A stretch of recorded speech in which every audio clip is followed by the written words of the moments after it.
I always thought soldering plastic was how you fixed broken plastic, until I had a blowout that damaged the air skirt on my truck, and I found out they call it plastic welding.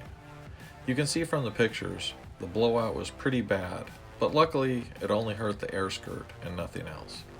Upon getting it on the tow truck, the piece was secured so that no further damage could be done to it before I could fix it.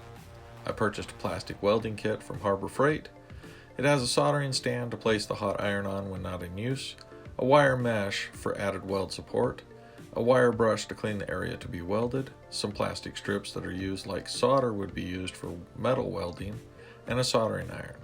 If you can melt plastic, you can weld plastic. I believe. The first thing I had to do was remove the damaged air skirt by removing the fasteners attaching it to the body.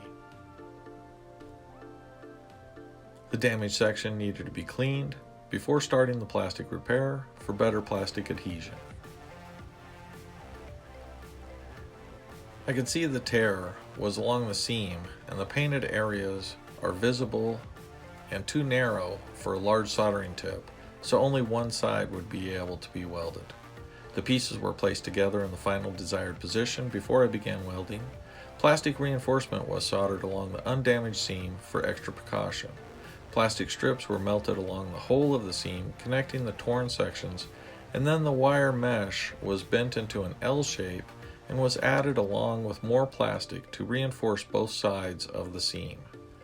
On a piece that isn't going to be hit with winds over 70 miles an hour on a regular basis, the wire mesh might not be necessary.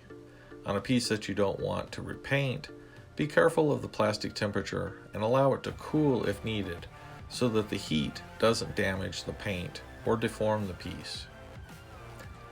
Once completed, all that's needed is to replace the part on the truck and it's as good as new, except maybe it could use a wash.